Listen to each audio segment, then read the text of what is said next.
Pertanian telah lama menjadi tulang punggung ekonomi di Provinsi Jawa Timur. Namun beberapa waktu belakangan, sektor ini dihantui oleh tantangan serius yang mengancam produktivitas dan kesejahteraan petani. Salah satu tantangan terbesar yang dihadapi adalah kelangkaan pupuk. Persoalan ini muncul karena berbagai faktor. Pertama, meningkatnya permintaan pupuk yang tidak diimbangi dengan peningkatan produksi. Kedua, distribusi yang tidak merata sehingga menyebabkan sebagian petani kesulitan mendapatkan pasokan pupuk yang memadai. Faktor-faktor ini kemudian menciptakan ketidakseimbangan yang merugikan bagi sektor pertanian. Dampak kelangkaan pupuk ini tidak hanya dirasakan oleh petani, tapi juga merambat ke masyarakat luas. Produksi pertanian yang terhambat mengakibatkan penurunan pendapatan petani dan kenaikan harga produk pertanian. Selain itu, kelangkaan pupuk juga dikhawatirkan akan mengancam ketahanan pangan di tingkat regional. Semakin ke sini, saya merasakan bahwa kebijakan terkait dengan keberpihakan pada petani di Indonesia ini kurang begitu memihak. Satu di antaranya, pupuk subsidi, pemberian kuota pupuk subsidi untuk Jawa Timur setiap tahun pasti mengalami kekurangan yang signifikan. Alhasil yang terjadi adalah kelangkaan pupuk di mana-mana. Lebih dari itu, masih ada pendistribusian pupuk terhadap tepat sasaran, ini masih perlu ada perbaikan. Artinya masih ada mafia-mafia pupuk yang berakibat kepada penyaluran pupuk tidak sesuai dan tidak tepat sasaran. Jadi ada dua hal. Yang pertama terkait dengan pengurangan kuota di Jawa Timur, yang kedua terkait dengan pendistribusian. Satu sisi ketahanan pangan Jawa Timur yang hari ini menjadi buffer stok Indonesia, ada sekitar 7 komoditi yang menjadi penyangga kebutuhan bahan pokok nasional. Ini terus harus diperkuat oleh pemerintahan Jawa Timur.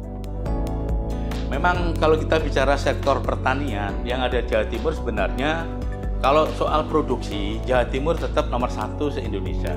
Artinya kita salah satu provinsi yang memberikan kontribusi yang cukup besar terhadap sektor pertanian. Salah satunya produksi beras. Terus terang, kami masih sangat prihatin terutama kebijakan politik pusat berkenaan dengan persoalan pupuk yang bersubsidi. Kenapa?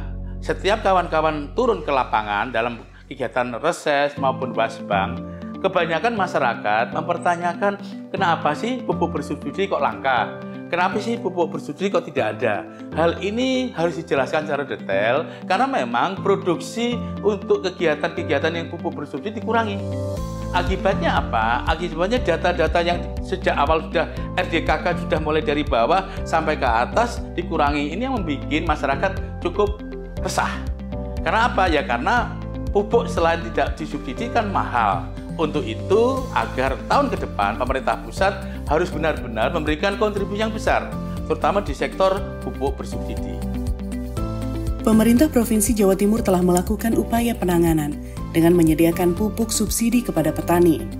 Langkah-langkah ini diharapkan dapat meringankan beban petani dan memastikan ketersediaan pupuk dengan harga yang terjangkau. Langkah proaktif lain yang diambil pemerintah adalah mendorong peningkatan produksi pupuk secara lokal. Ini melibatkan kerjasama antara pemerintah daerah, perusahaan pupuk, dan petani dalam meningkatkan kapasitas produksi. Namun demikian, langkah-langkah ini dirasa masih jauh dari harapan. Dewan Jatim meminta pemerintah provinsi mengambil kebijakan untuk memberdayakan dan membeli hasil produktivitas pupuk organik dari putra daerah. Pemerintah provinsi harus mempunyai kebijakan untuk berani memberdayakan dan membeli hasil produktivitas pupuk organik produk dari putra daerah, dalam hal ini adalah petani atau pengusaha pupuk yang dari Jawa Timur. Saya melihat ini belum dilakukan oleh pemerintah Provinsi Jawa Timur. Tentu harus ada intervensi anggaran untuk itu, dan itu masih sangat memungkinkan dilakukan. Karena kalau kita bicara bagaimana ketahanan pangan ini bisa ternikmati sampai anak cucu kita, bagaimana Jawa Timur tetap menjadi buffer stock kebutuhan pangan nasional, maka tentu program-program yang sangat strategis ini harus mendapatkan perhatian yang lebih serius oleh pemerintah Jawa Timur, dan saya melihat masih perlu didorong lagi, diperkuat lagi terkait dengan keberpihakan program ketahanan pangan di Jawa Timur. Untuk dapat bertahan di tengah kondisi kelangkaan pupuk ini, anggota DPRD Provinsi Jawa Timur terus mendorong masyarakat, khususnya para petani, untuk menggunakan dan memproduksi pupuk organik maupun terkait pemberantasan hama. Sebenarnya sudah sih dilakukan semacam penyuluhan, kemudian pelatihan bagaimana bisa membudidayakan potensi. Jawa Timur ini kan penduduk terpadat kedua setelah Jawa Barat dari 38 provinsi. Tentu implikasi kepadatan adalah sampah paling tinggi di antara provinsi yang lain.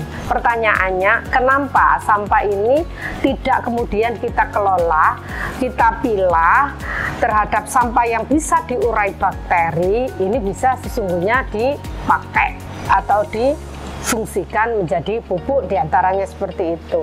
Nah, tentu itu butuh alat.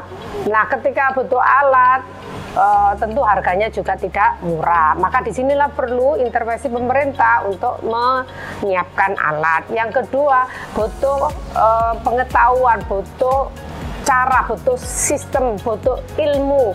Nah, di sini pemerintah harus hadir, maka dilakukanlah pelatihan-pelatihan. Sebenarnya di Jawa Timur ini ada namanya TPST, jadi tingkat pengelolaan sampah terpadu. Nah, terpadu ini akan bisa terpilah. Disinilah kemudian harus ada tindak lanjut, tidak sekedar dipilah-pilah yang kemudian pada ujungnya masuk kepada TPA, tempat pembuangan akhir, tidak. Tetapi bagaimana dari dipilah itu kemudian yang ada manfaat untuk pupuk, maka kita bikin pupuk. Kita tahu bahwa harga pupuk dan kelangkaan pupuk itu sangat mahal, sangat berarti bagi para kaum pinggiran, terutama para teman-teman yang ada di tani hutan. Sehingga pelatihan pupuk ini, vokasi ini akan sangat bermanfaat karena mudah, murah, dan gampang. Saya sudah mengadakan keliling pelatihan, setiap pelatihan 100 petani saya kumpulkan. Anaknya saya ambil satu, siapa yang punya anak laki satu, perempuan satu yang pengen jadi pengusaha, ayo saya kader jadi pengusaha. Saya latih untuk membuat obatnya wereng. Dan obat wereng ini cukup murah. Kalau beli yang kimia di toko itu harganya 1 liter sampai 1 juta. Kalau dengan saya cukup 1 bungkus rokok. Jadi bagi para perokok, tak sarankan silahkan merokok terus, tapi rokok 1 bungkus jadikan 2 hari. Sehingga yang 1 bungkus tadi nilai 25.000 tak kumpulkan bisa menjadi 50.000, tak ajari bikin obatnya wereng, Mas. Bahan bakunya adalah organik semua, sehingga nilai 1 liter itu hanya 30.000 seharga sebungkus rokok. Sehingga mereka kalau padinya ada semacam ada kode-kode untuk serangan, langsung tak suruh nyemprot, sehingga mereka bisa nyemprot sendiri tanpa menunggu bantuan siapapun. Tanahnya setelah namanya panennya bisa bagus dengan biaya yang murah, itu saya harapkan begitu. Selain mereka sarankan untuk produksinya bagus, yang kedua saya kasih edukasi bagaimana mengatasi hama yang lainnya selain wereng, yaitu tikus. Saya telah menemukan obat dan saya campur dengan pupuk, sehingga begitu padi disemprot pada umur 21 hari, umur 43 hari primordia, 60 hari matang susu, insya Allah hasilnya akan meningkat dibanding tidak dikasih pupuk yang saya temukan itu, yaitu 23% sesuai hasil penelitian dari IPB Bogor. Nah, dengan menggunakan ini maka petani bisa dapat keuntungan 23% dan tikus tidak mau mengganggu karena tikus akan pergi tanpa dendam. Beda kalau tikus diracun di sawah, tikusnya dapat 1, besok saya jamin hancur sawah 1 hektar itu dia hancurin sama tikus, dendam. Tapi dengan menggunakan teknologi saya, insya Allah tidak akan ada kerusakan dan petani sudah dicoba kemana-mana dan hasilnya bagus. Itulah apa yang saya lakukan setiap kami temui pada kelompok tani ini.